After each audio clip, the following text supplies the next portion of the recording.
Salut la compagnie, c'est Jules Melon et aujourd'hui dans un procédé critique à la sortie du cinéma dans la Melon Mobile, je vais vous parler d'une nouveauté française, sortie non pas ce mercredi mais le précédent. Oui, c'est un petit rattrapage sur le tard, mais comme on m'en avait dit beaucoup de bien, j'ai cédé à la tentation et j'ai couru, un petit peu au ralenti du coup, aller voir Ma mère, Dieu et Sylvie Vartan, énième long métrage du Canadien Ken Scott. Je crois que c'est son premier film français. Il avait fait notamment Starbuck. Il paraît que c'est un de ses meilleurs. Il en avait même fait un remake aux États-Unis. Mais là, il débarque chez nous pour l'adaptation d'un roman autobiographique écrit par Roland Pérez, qui est un avocat, qui a été chroniqueur radio et tout, assez connu, dont on va ici voir la vie, la relation qu'il entretiendra ou qu'il a entretenue avec sa mère, avec Dieu et surtout Sylvie Vartan, enfin surtout sa mère, Sylvie Vartan. La maman de Roland Pérez étant jouée par Leila Bekti, qui traverse les âges avec le maquillage qui va avec, tandis que Roland Pérez, adulte, est joué par Jonathan Cohen. Alors certes, on a sa voix off pendant une bonne moitié du film, mais on ne le voit physiquement que dans la deuxième partie. Sylvie Vartan est présente dans son propre rôle, est-ce étonnant? Non. Sa première apparition se fait d'ailleurs dans une sorte de deepfake rajeunissement étrange, sur une interview. Ariane Massenet, là aussi, alors d'après Wikipédia, elle joue Sophie Davant, pourquoi pas. Joséphine Japy, qui va interpréter l'épouse de Roland Pérez. On reconnaîtra également Anne Balibar, qui joue une sorte d'assistante sociale, là. Anne Leni, qui joue une rebouteuse. Ou Milo Machado Garner, qui lui, Graner, pourquoi il y avait marqué Garner sur Wikipédia, je vais bien vérifier, oui c'est Graner, qui joue l'un des frères jeunes de Roland Pérez et qu'on a pu voir dans Anatomie d'une chute. On reconnaîtra aussi David Ayala, tiens, qui était dans Miséricorde l'année dernière. Et donc on va suivre l'existence, grosso modo, du début des années 60, fin années 60 quand même, pour ces premières années, à presque de nos jours, de Roland Pérez, le fait qu'il soit né avec une infirmité. Une difformité au niveau du pied, un pied beau. Et on va voir que sa maman s'est battue pendant des années afin qu'il puisse surmonter ce handicap de naissance et marcher comme les autres. Et ainsi aspirer peut-être à une vie normale, mais pas que. Au-delà de la normalité, elle espère que son enfant deviendra quelqu'un. Mais quelqu'un, voilà, que ce soit dans le domaine musical, la danse, ou professionnel au sens large. Et elle va pousser, elle est là. Mais quelle battante, la maman Pérez. À fond, à fond, à fond, à fond. On sent qu'elle s'est battue pour avoir cette place en France, elle qui vient du Maroc, avec son mari. Et là, pour son dernier né, elle veut la même chose, voire plus, parce que elle compte sur Dieu. Mais pas que. Il faut compter sur elle aussi. Parce que quand Dieu ne peut pas être présent, il a laissé les mamans. Hein. C'est une des citations qu'on attend à la fin. Oui, c'est l'une des dernières citations du film.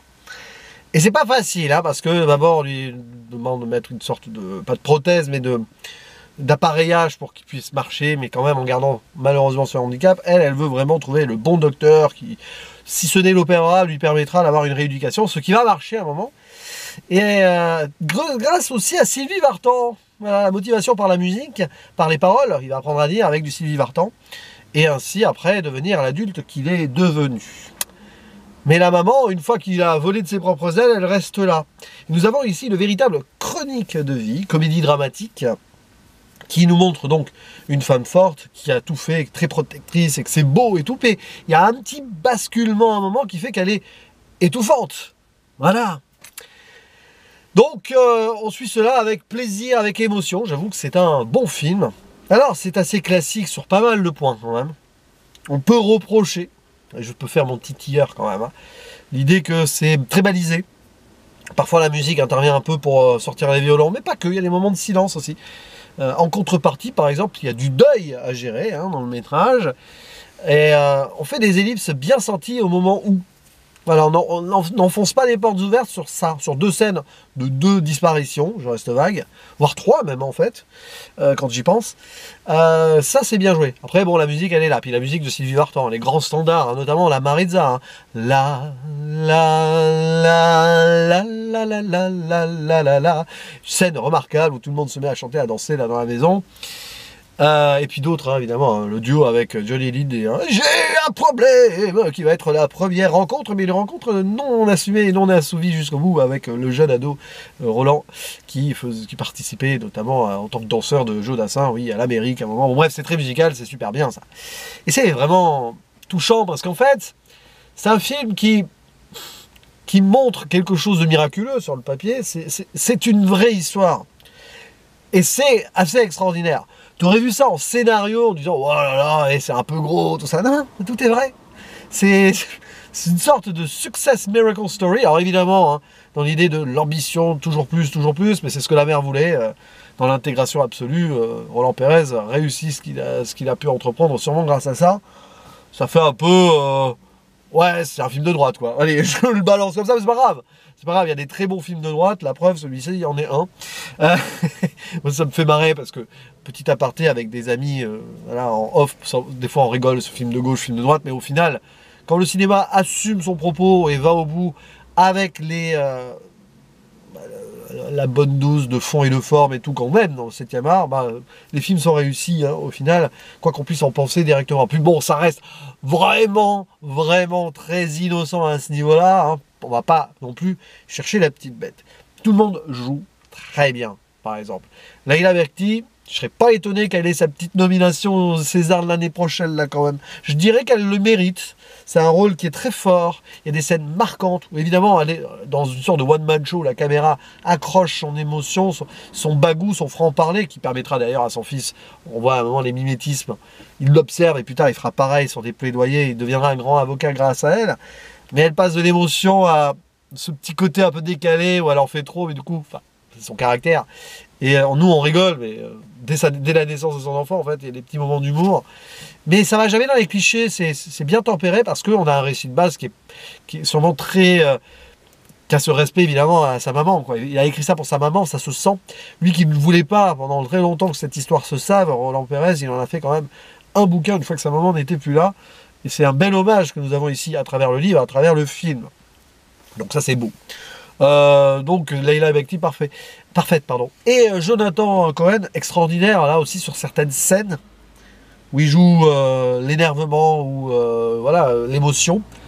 C'est peut-être un de ses meilleurs rôles à ce monsieur qui, bon on peut le voir dans l'humour et tout. Là, il a un rôle un peu plus profond. Il y avait ça dans Énorme aussi, même si il faudra que je le revoie celui-là avec Marina Foïs. C'est un acteur qui sait jouer, Jonathan Cohen. Quand il sort de ses clichés, même si au moment tu vois du Jonathan Cohen, mais là, il y a des belles choses quand même. Il y a des belles choses, des belles interprétations. C'est-à-dire que Ken Scott, il choisit de mettre le focus sur ces deux acteurs principaux à certains moments pour que ça explose et que ça parte, quoi. Bon, Sylvie Vartan, elle joue elle-même, donc elle joue bien, vous voyez. Mais c'est vrai que j'ai un petit peu en travers de la gorge le rajeunissement numérique bien affreux quand même. Ça fait très bizarre. Très bizarre. T'as l'impression qu'ils ont pris une actrice et qu'ils ont collé visuellement une sorte de visage jeune de Sylvie Vartan sur l'interview là. Bon, pourquoi pas. Et puis il y a des scènes de vie. C'est un film plein de vie en fait. Voilà, c'est ça qu'il faut retenir. C'est un film qui donne envie d'échanger, qui donne même envie de revoir des gens de sa famille, même quand on n'en a pas forcément envie. Dans le sens où voilà, ça fourmille, c'est des gens qui ont envie de vivre et qui sont contents de se retrouver ensemble, et surtout voilà, transcender à un moment l'idée que tu pourras pas avoir les mêmes chances que les autres, c'est faux. Il y a des scènes comme ça qui sont très fortes. Alors certes, elle est un peu dans l'interventionnisme absolu de sa vie, voire même dans la corruption, quand elle appelle son prof de fac, ou quand elle va voir sa prof de danse à un moment. La prof de danse dit d'ailleurs au petit, tu vas jamais pouvoir t'en défaire de ta mère. Oui, c'est pas faux. C'est pas faux.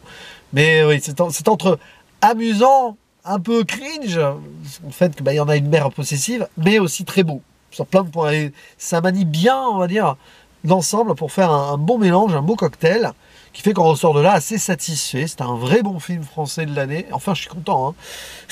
Parce que bon, j'ai fait la remarque récemment, mais ça y est, là, j'ai vu au moins ce film-là, des films français récemment adoubés par beaucoup de personnes que j'ai ratés. Par exemple, On ira, que je n'ai pas vu, ou La Pampa, mais ceci je les rattraperai plus tard. Au moins j'ai vu ma mère, pardon, Dieu, Sylvie Vartan. Ma mère, Dieu et Sylvie Vartan. Et moi. Non, c'est juste ma mère, Dieu et Sylvie Vartan le titre. Je sais pas si je n'ai pas dit et moi aussi au début, mais peu importe, on pourra rajouter 36 000 trucs si vous voulez. Mais ce qui est sûr, c'est que c'est vraiment bien. Voilà, je vous invite encore à le rattraper en salle si vous l'avez près de chez vous. Voilà, c'est ce qu'on attend en fait. C'est un vrai film autobiographico. Enfin, c'est pas autobiographique parce que en tant que cinéaste, c'est pas Roland Pérez, mais du bouquin, on voit cela. Donc c'est une sorte de biopic si vous voulez. Mais je trouve que c'est bien géré parce que l'histoire est extraordinaire en fait. Elle est ultra cinématographique aussi, elle est ultra épique en son sens familial. Et c'était parfait pour le 7e art. Puis bon, la musique aussi, hein, vraiment. Hein. C'est sûr que ça te renvoie vers certains standards, dont certains que j'avais pas écoutés depuis longtemps. Voilà, bon, n'hésitez pas à dire en commentaire ce que vous pensez de ce film aussi, de sa mise en scène. J'en ai pas forcément beaucoup parlé, mais il y a des petites idées aussi sur ça. Je pense surtout sur le choix des ellipses et le choix de certains cadrages pour marquer l'innocence de l'observation quand il est petit ou de la solitude quand il voit, voilà, ou après quand il est seul. Enfin, l'idée de ce savant mélange entre savoir être seul avec soi-même ou pas. On n'est jamais vraiment seul dans des situations comme ça, surtout quand il y a un maman qui traîne. Donc la caméra joue beaucoup là-dessus, notamment dans la première partie, qui est évidemment meilleure que la deuxième hein, en soi, c'est vrai, mais bon, c'est pas grave.